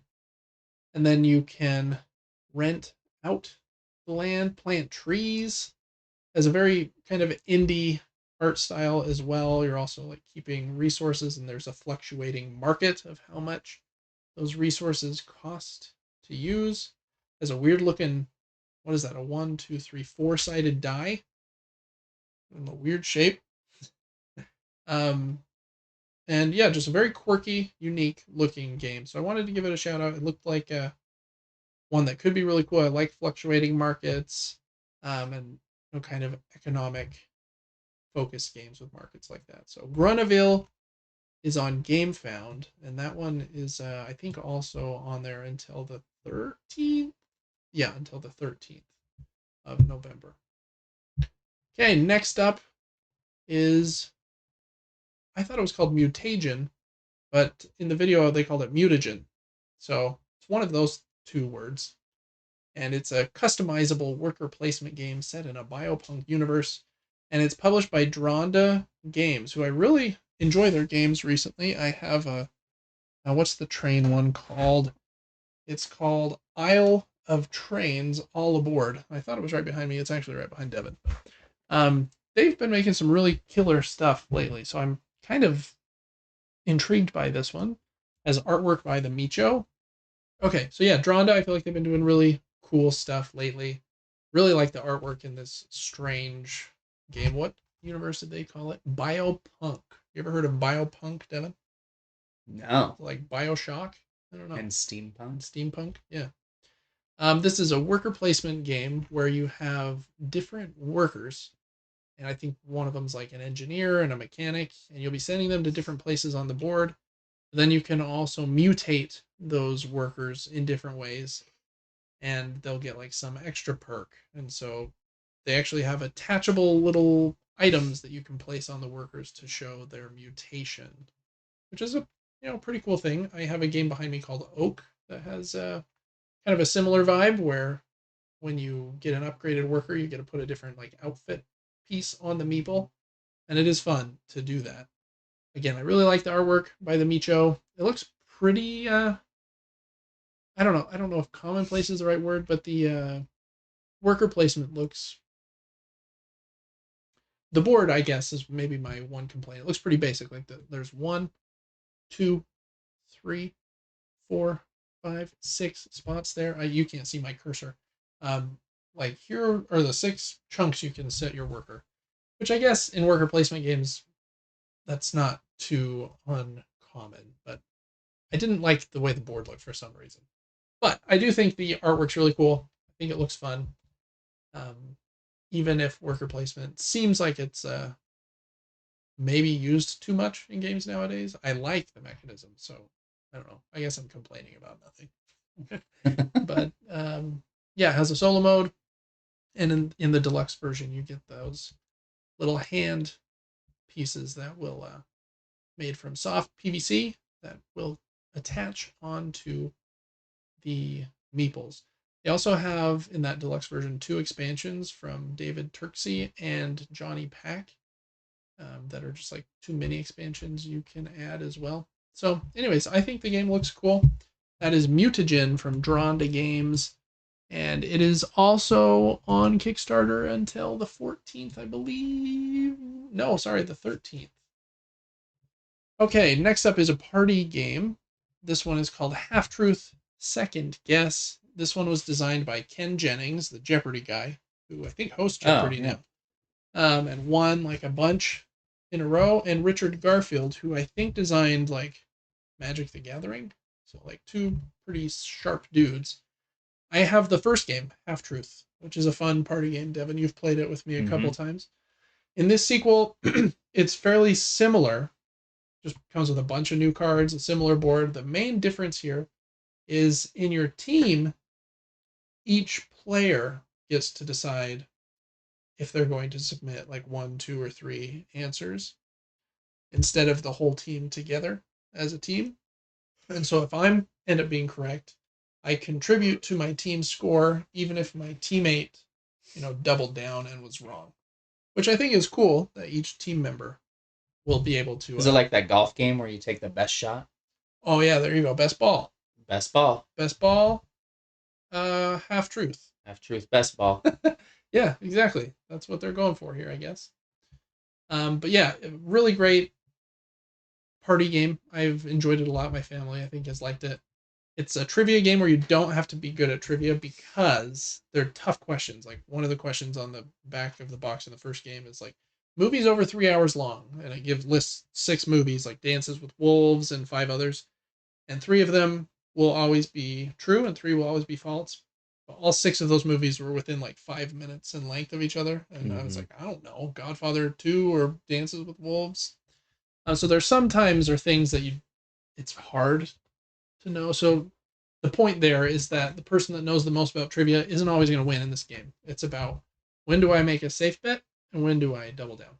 So Half Truth is really great. I've been thinking about this one. I think it's cool. I already have the original, but I like the idea of the different teammates being able to contribute in that way. So we'll see. I'm guessing that one will also come to retail. Hopefully, it has quite a few backers, 1,200. That one is also there until the 13th of November. Okay, next up is a cooperative game. I'm not a huge fan of cooperative games at times, but this one I thought had a unique piece on the board, so I wanted to give it a shout out. Even though the gameplay seemed I don't know, somewhat comparable to other cooperative games where there are like these disaster cards that come out, and you have to put enough pieces on the disaster card to get rid of it before it puts like pollution and bad stuff in the air. The way that you win in this game is by putting enough sustainability tokens on the one side of the board so that it is always flipped this way. And if you fill that side, then your team wins. If there's ever enough pollution on the other side that the board tips, you immediately lose. So you can never tip to the other side or you lose. So you got to manage the pollution, and then you have to fill the other side to win. Cool idea there. It's very much a gimmick, but it looks cool to see it like tipping. And tipping point being in the name is kind of fun. It has a lot of cards, some unique like player boards, but it's mostly playing cards in order to stop the disaster cards so that we don't get more pollution. I think on this page they mentioned that this game was designed like in some sort of a collaboration. Yeah, right here. Earth 2053 Tipping Point was created in cooperation with Uwe Rosenberg, the designer of games like Agricola, Bonanza, Patchwork, which I have in Ottawa, and A Feast for Odin, which I also have. He's one of the kings of board games for sure, Uwe Rosenberg. He's like the farming designer where like you always have to feed your workers or else they die and stuff. But anyways, a big name to have thrown around on their page here. So anyways, I thought it looked kind of fun. If you like cooperative games, that seems like a fun mechanism there with that tippy board. Seesaw with 50 wooden discs. Wonderful. A bunch of cards in there as well. That one also ends on, that one's the 14th. 13th and 14th. Lots of games ending on those days. Okay, Devin, this game is called Tend from Ivy Studios. You've actually played one of their games before called Fractured Sky. They make kind of big, pretty games with kind of fancy pieces, and this one is no exception. It's very cool. It's a sci-fi farming game where it's kind of a roll and write. You are doing a bunch of stuff on a board in order to plant crops and go fishing, and whoever has the most successful farmstead in this sci-fi world will win. But it has some kind of weird quirks to the game. So let me show you kind of the parts here. So a new kind of flip and right. You have these cool dice, and you have to kind of plow the ground underneath them. And then the die sits there, and then from turn to turn, it will kind of rotate to the next side to show it like growing. And then eventually it gets to a side that has a white number, and that means it can be harvested, which is cool. But it also is, like they say here, it's technically a flip and scratch and roll and tick and stamp and write. But that's too long to put on the box, they said. In this game, when you till the crops, you're going to draw these little squigglies. You put these cool crop dice on there. And then the game comes with scratch-off cards. When you go explore the woods, you use this metal coin to scratch off sections, and you don't know what's under there. It's printed like in kind of a random fashion. So when you're mining, you're doing that, which is very cool. They said during this campaign, they included an extra 50 scratch-off cards. So it comes with 100, you get 150 during the campaign. And they have a mobile app, or it might be a web app, where you can like pull it up on your phone and play an unlimited number of times. Because that was my concern. It's like, well, what if I run out of scratch cards? So kind of cool that they've thought of that. Very cool idea. You also have these fishing little sections where you're trying to roll dice on like a column and row basis to catch the fish you want. And you're marking stuff all over this board. And then the other side of the markers is a stamp. And you're putting these different goods in your shipping manifest. And they could be fish or plants or other things. And so you're filling that up in kind of this puzzle mode as well. So there's a lot going on here. Kind of premium component versions here include the fancy markers that have the marker on one side, the stamp on the other side, the scratch and sniff, not snip. The scratch cards are included in every version, I believe. And yeah, it has a neoprene playmat in some of the versions, a bunch of different markers, tons of different. I think each player gets 2 sheets, a project sheet and a farm sheet. And then you also get a scratch off card for the mines and fishing cards. A metal coin for scratching, the cool fishing dice. So it's very like a pretty game with lots of big components. And then as part of this campaign, yeah, there's an extra 50 or 100, depending on the tier you do, sheets. So very cool idea. My neighbor is backing this one. So I probably won't, and I'll probably just play his copy. Their games are kind of expensive. If you want the version that comes with the markers, which is the middle version, not the one with like the playmats and the extra version, that is $100. So it's and they have a $130 version with the super deluxe stuff and a $70 version, but that one doesn't come with the markers.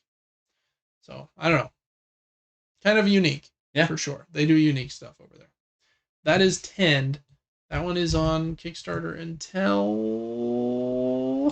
the 14th as well. Nope, the 15th. Holy cow! Just going one day at a time. Yeah, and I think we only have one more. Is that right, Devin? Correct. Okay, last one here is Robotopia, a strategic Euro game of robot revolutionaries. This is a worker placement game. Kind of has a cool robot vibe to it. I like the way it looks. In this game, you have 3 different levels of workers, 1, 2, and 3. And the level 1 workers you place right on a spot. The level 2 workers you place on the line between 2 spots, and you get to activate both spots. And the level 3 workers go at an intersection between 3 spots, and you can activate all 3, which is pretty cool.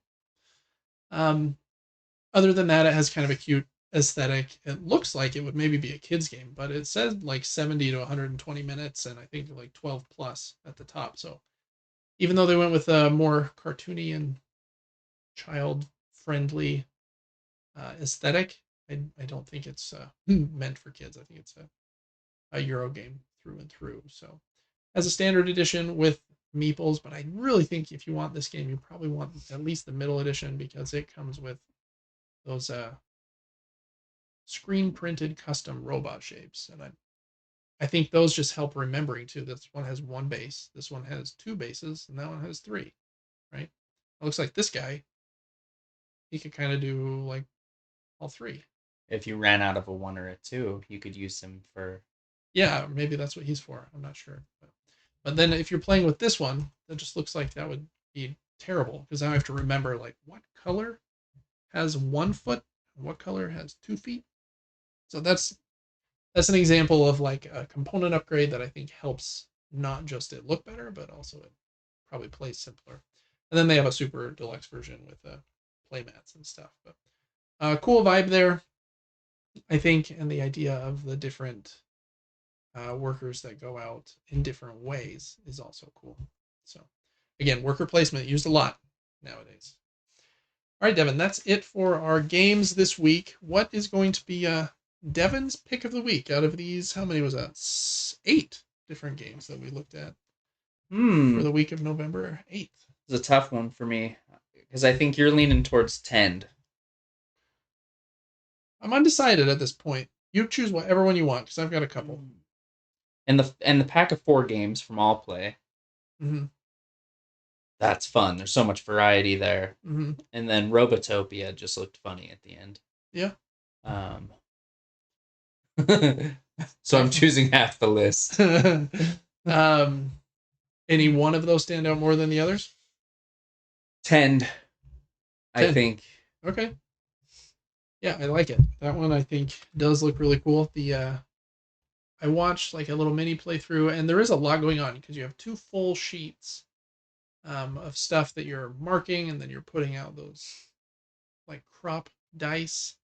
And you can also, instead of doing crops, you can put fences in that area to put animals out instead.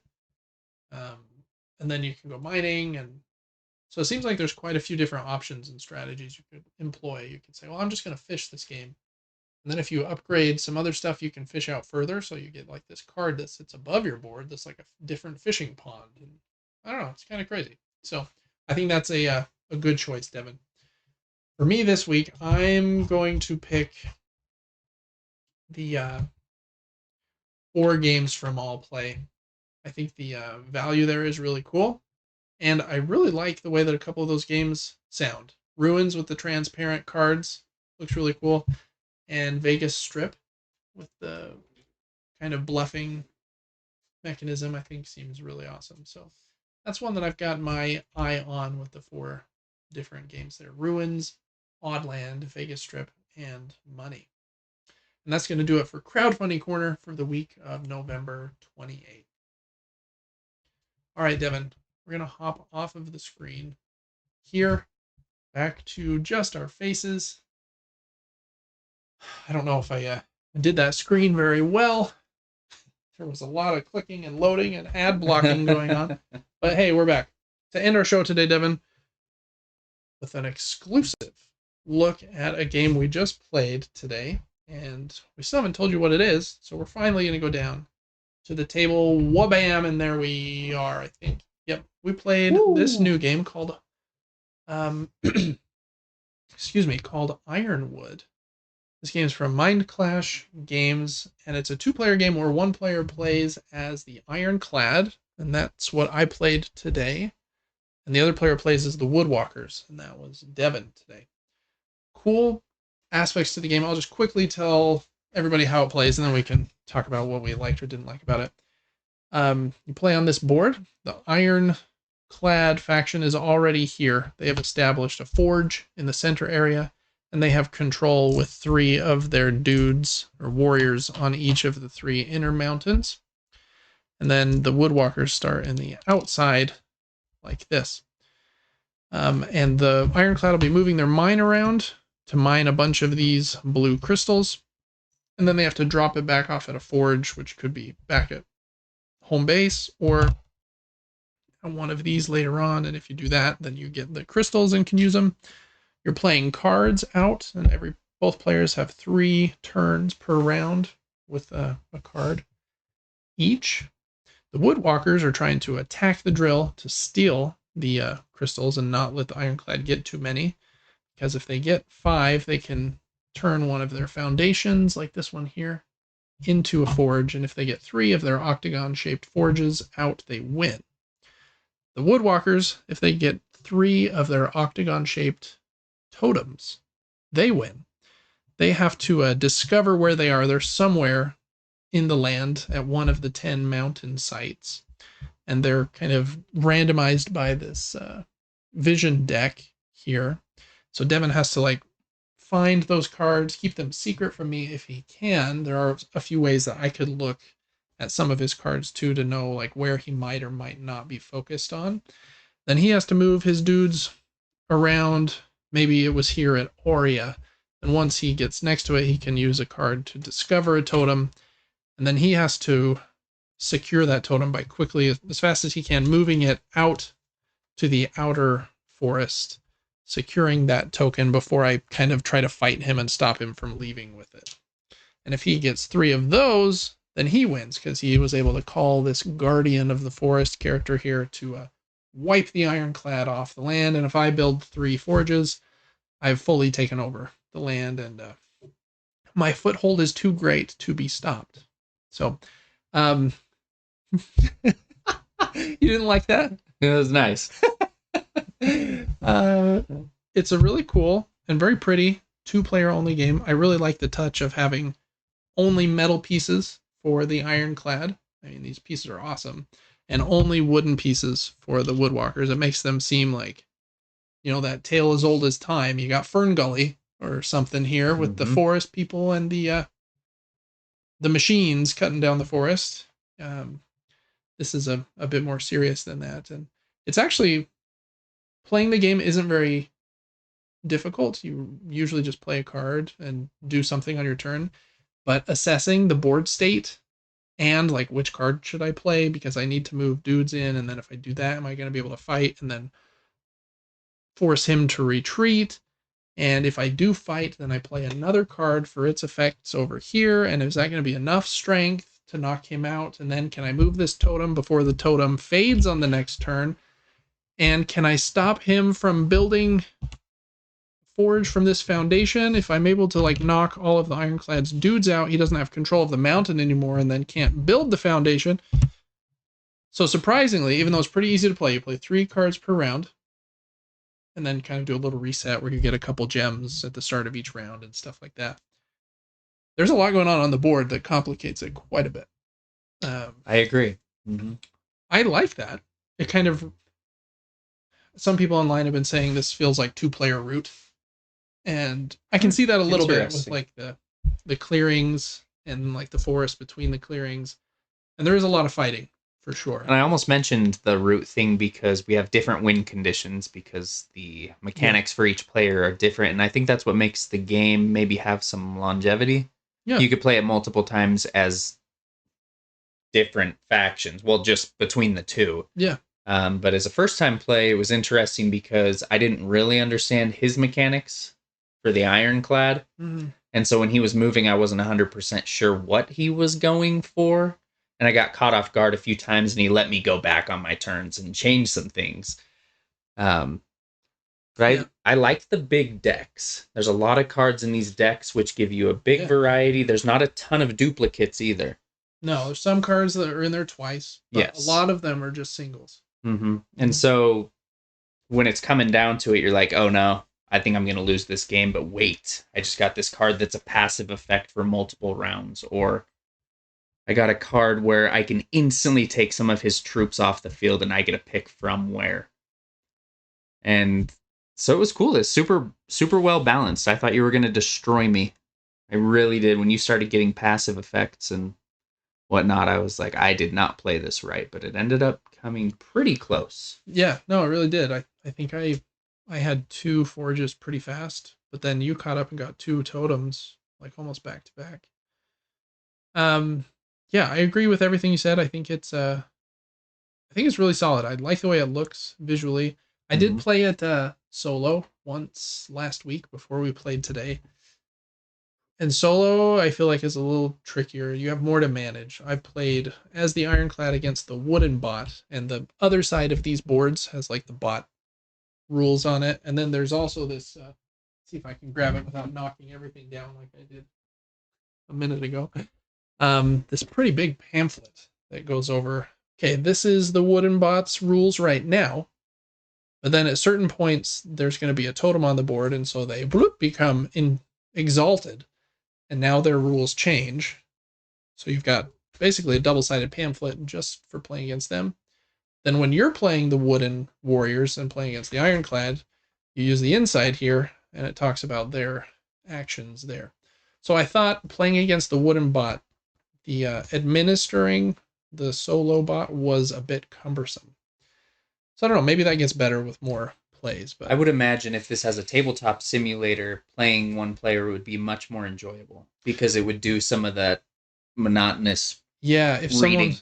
If someone's made a scripted mod that would do the logic for you, that would be really fun because then you're just focused on yourself. I was making my moves pretty fast, but then I was confused on how to make the other dude's moves that I didn't want to care about. So it's better in 2 players. I like, at least, I've only played it twice so far. Once solo and once at 2 players. Liked it a lot better at 2 players because then I'm reacting to an actual human instead of like a decision tree. And that decision tree was a little confusing. Yeah, I really, really like it. I think the cards are cool.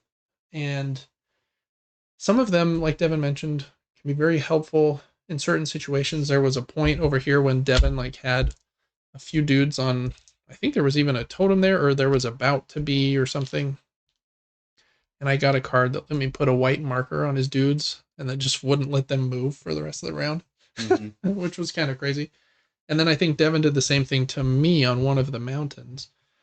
I've only played as the Ironclad, and I really like playing as them because I feel like they're kind of the bad guys, oppressive force in this game, where you're like drilling around with the drill, getting crystals, and it seemed like it was easier for me to get cards. At least earlier in the game, I had a lot more cards than you did.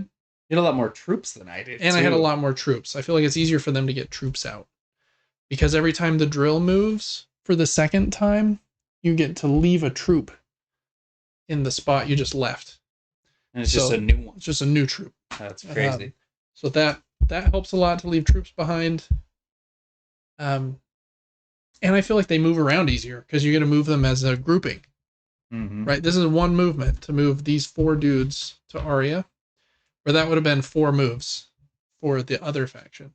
So I'm not sure. I feel like most of the forums I've read online have said that the Wooded Walker seems overpowered. But from the 2 plays that I've done, I thought the Ironclad seemed overpowered. So now I don't know what's going on. Yeah, I think a couple more plays might tell you. Mm-hmm.